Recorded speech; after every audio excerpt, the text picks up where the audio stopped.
It's been a while since I've talked about original Undertale on my channel, and since it is my favorite game of all time, I figured I should probably change that. So this is going to be the first of 5 videos where I rank different aspects of Undertale. Today I will be ranking all of the bosses and mini-bosses, which I've categorized as any enemy encounter that has a unique music track. So some of the ones at the bottom might feel more like just unique enemy encounters instead of actual mini-bosses, and there are some unique enemy encounters like the Amalgamates, for example, that I haven't included because this is my list and I do what I want.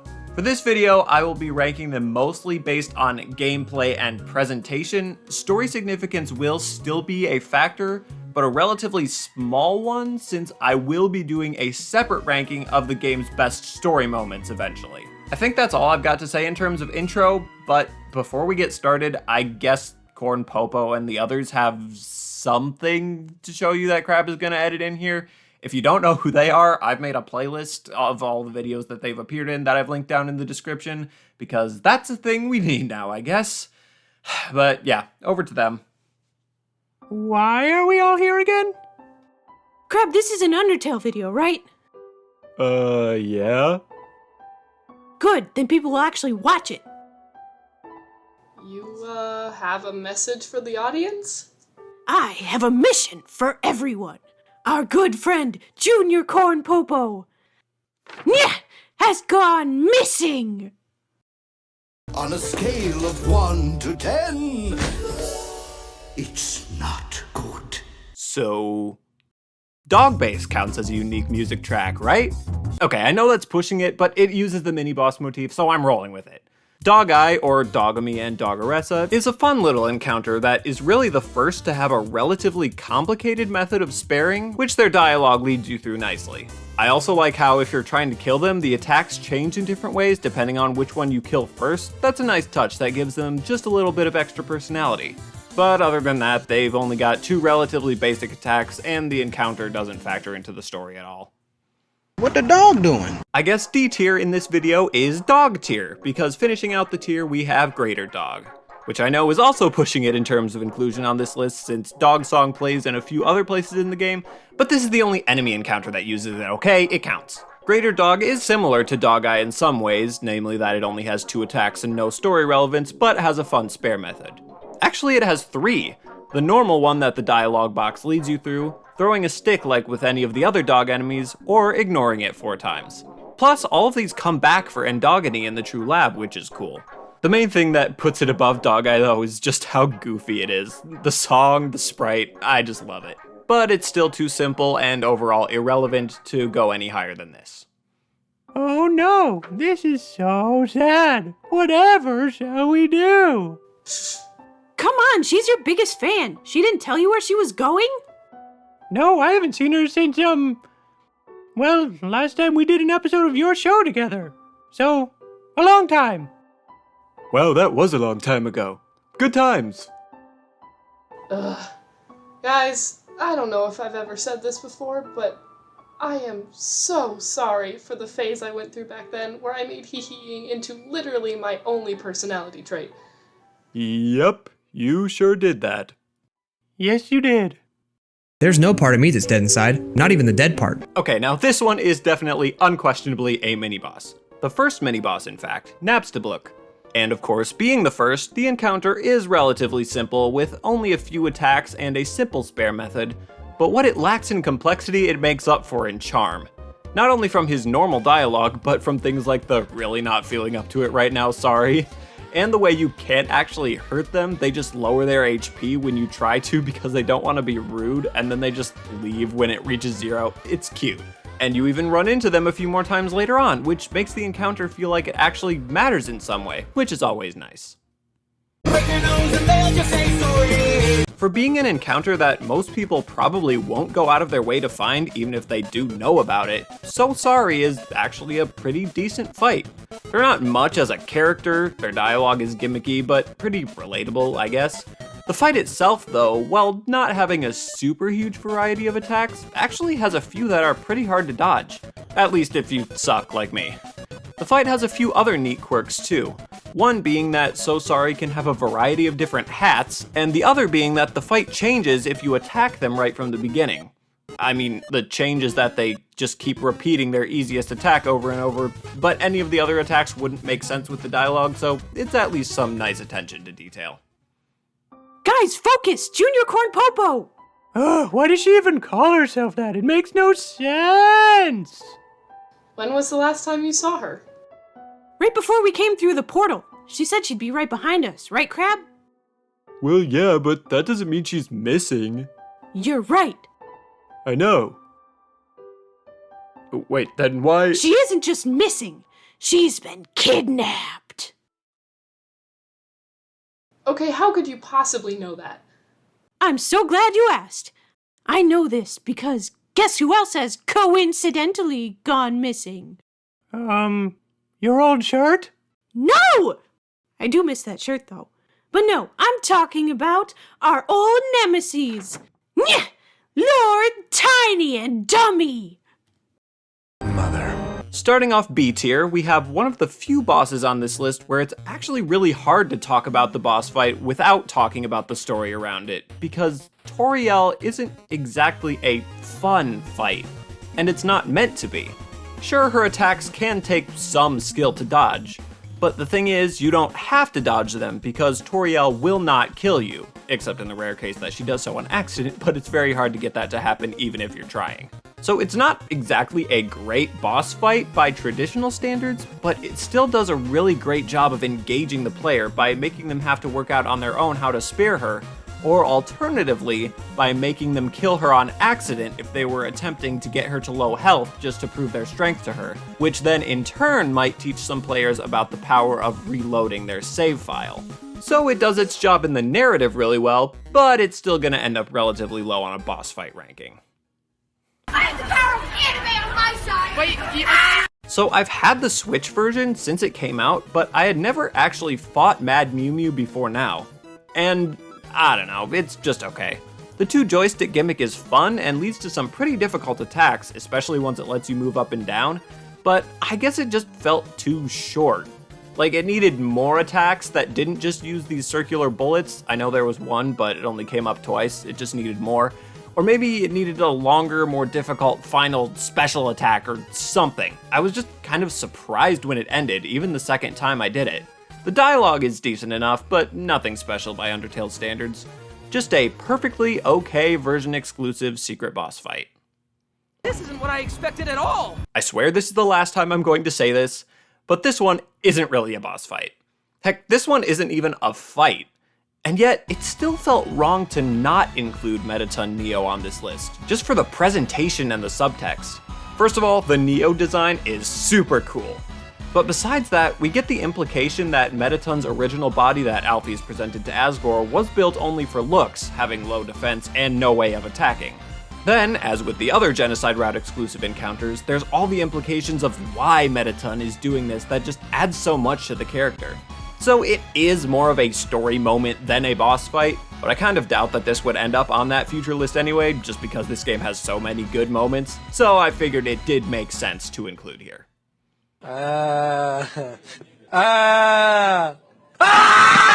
And now for the complete opposite, a fight that has zero plot relevance but is super fun. Mad Dummy comes so out of nowhere and only returns in very small ways later, even in the Switch version, but still manages to leave an impression. Funny dialogue, fun attacks, a bit of a challenge, and a super satisfying gimmick of hitting it with its own attacks. It's got basically everything you'd want from a mini-boss, besides meaningful appearances later in the game. It's just a fun time. Can you use your blue powers? Oh, Papyrus and his legendary blue attack. Besides being a great introduction to soul gimmicks, this encounter, as with every other encounter with Papyrus, is just super charming and funny. His antics will never not be fun to watch. And to play, in the case of his super over-the-top, completely normal final attack that he brings out after his real special attack hilariously gets stolen by the annoying dog. But the blue soul is my least favorite of the soul mechanics, so when it comes to actually playing most of the fight, I tend to have less fun here than with some of the game's later fights. Fights like... Yes, the spider. And the best Undertale mini-boss award goes to... it's Muffet. Like, duh. Being the last mini-boss in the game, unless you count the amalgamates, which again, I'm not, It makes sense for her to be the most complicated one mechanically. She's got her own soul gimmick, which is fun and used in creative ways, and she's even one of the few encounters to manipulate the bullet box. The main thing keeping her down is the lack of relevance to the story, and not super interesting personality, though the dialogue is still creative enough, and her design good enough to elevate her to a relative fan-favorite character. A perfect way to round off the B tier. Huh, yeah, it has been a while since I've seen them. Lord Tiny and Dummy? Didn't they turn good? They said they did, but you of all people should know that doesn't mean anything. He's got a point. I told you we shouldn't trust them. That's not important. I'm on fire. Okay, now we're getting to the real good stuff. And also the stuff where people might start to strongly disagree with some of my placements, so it might take me a bit longer to explain each one. First up in A tier is Asgore. This climactic fight with the King of Monsters is another one where it's really hard to separate the fight from the story behind it, because what makes this fight so intense is all the emotions that come with it. The only thing close to a gimmick that this fight has is that Asgore destroys the mercy button, which comes as an extra shock after how much he's built up to be a nice guy throughout the story, but also kind of not because of the times that certain characters have referred to him as being ruthless. So you're left with no option but to fight him as he wordlessly tries to kill you. That, plus the unique background and the similarly emotionally conflicted music, makes for one of the most atmospheric bosses in the game. But what makes me not put this quite as high as some other people might is the attacks themselves. They're not bad by any means, in fact they're quite good and have a fitting level of difficulty. I just don't find them quite as creative and interesting as some of the ones in other fights on this list. So in a ranking based mostly on gameplay, those fights are going to end up higher. Stab. Okay, so basically take most of the stuff I said about Papyrus and turn it up a notch, then replace the goofy dialogue with dialogue so aggressive that it's still funny, and you get Undyne. Okay, maybe she's not quite as funny as Papyrus, but in terms of gameplay, she's definitely more fun. I love the green soul gimmick, and only being able to defeat her peacefully by running away is a nice touch for such an aggressive character. Maybe I'm crazy for putting her above Asgore, but I think it really does all come down to the shield mechanic just being really fun. And everything within each tier is pretty close anyway, so I might change my mind slightly if I played the game again. I'm sorry, can I have a moment?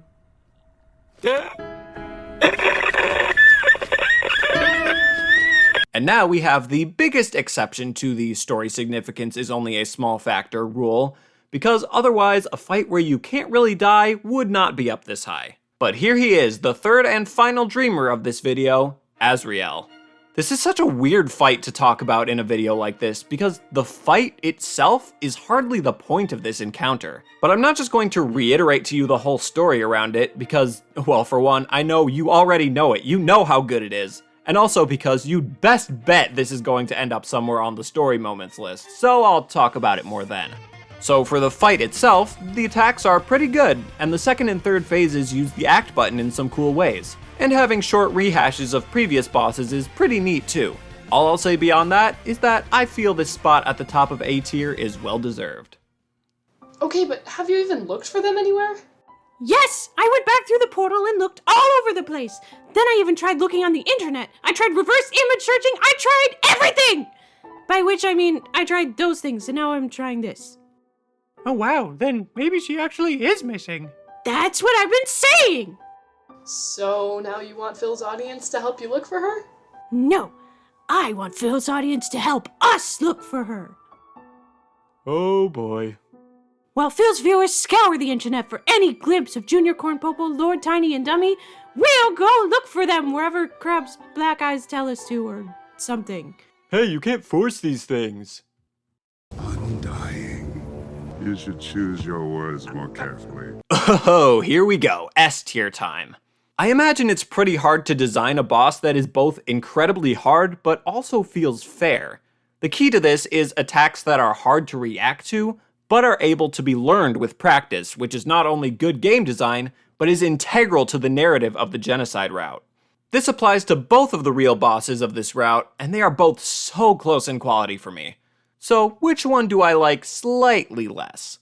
Well, that would be Undyne the Undying, and only because I find some of her attacks veering slightly away from being learnable and more towards being just really hard to deal with. Everything else about this fight is incredible. Again, I love the shield mechanic, and it's obviously at its best here. And the circumstances surrounding the fight, well, let's just say that again, I'll be talking about that in a future video. Definitely one of the most narratively impactful fights in the game, and is well designed on top of that. Don't kill me now! Eat the pie! Yeah, you can basically just transfer everything I said about Undyne the Undying onto the Sans fight too, except that I like the soul gimmick slightly less, but the normal attacks slightly more. Though obviously the blue soul mechanic is used in way more creative ways here than in the Papyrus fight. What can I even say about this fight that hasn't already been said a bajillion times? Like, seriously, what do I even say? You already know why this fight is so good. Entire video essays have been done on this fight alone. What more do you want me to add? Oh, you want me to explain why the two Geno fights weren't at number 1 and number 2? Alright, if you insist. Dance off, bro! Me and you! It's just because I have way too much fun with these last two. They may not be as hard, but man are they fun. Is that just me? Would anyone else have Mettaton EX at number 2 on an Undertale boss ranking? Well, I do, and I am not going to apologize. The yellow soul mechanic is easily my favorite one. Yes! And the ratings mechanic adds a whole other level of strategy to the fight that really isn't there in most boss fights, which usually just require you to outlast the boss's dialogue. Not the most relevant fight in terms of story, but hey, it does what it needs to well enough. The only thing I don't like about this fight is that, for some reason, Death by Glamour is slightly slowed down in-game from how it plays in the OST, and it just sucks a very small but noticeable bit of energy out of the fight for me. Other than that though, it's just a super fun time. And coming in at number 1, it's... There is not a single boss fight in this game as creative as Photoshop Flowey. And I don't mean just the aesthetic either, but the way that it's fought too. There's no menu, no strategy, you basically just have to wait for a button to show up. Which sounds lame by itself, but then you throw in the crazy attacks unbound by a bullet box, the constant variety provided by the different souls, and the dialogueless story being told through gameplay alone as you ask the souls for help before they come to aid you in the second phase, and it just makes for such an engaging experience. I also love how the fight moves with the soundtrack, allowing someone who knows the song to basically use it as a timer to know when things are about to change. I don't think any other fight in the game does that. And I haven't even mentioned the creepiness and shock factor of the whole thing. All of that comes together to make Photoshop Flowey easily my favorite boss fight in Undertale. So, where are we supposed to look first? I don't know. Crab? Don't look at me. I thought your black eyes told you everything. They do, just not all the time, okay? Sure. In the meantime, we can wait and see what Phil's viewers come up with, right? Yeah, and I'll add something else when I edit this to help them out some more. Yeah. Something. Good. My show's cast will be complete once more. Yay! Alright, there was my ranking of all of the bosses and mini-bosses in Undertale. Next video is going to be ranking the game's different areas, and there's only 5 of them, so I'll get to spend a good long while on each of them. So subscribe and hit the bell if you don't want to miss that and my future Undertale rankings.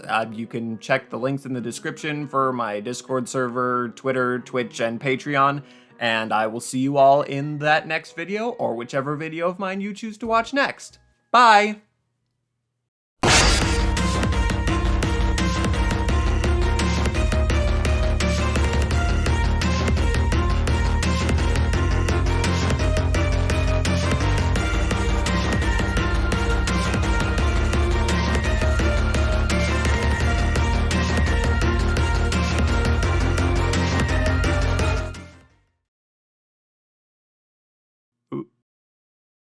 Hey, have you seen Junior Corn Popo anywhere?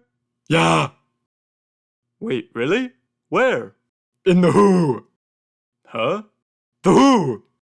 The what? No, Who! Never mind.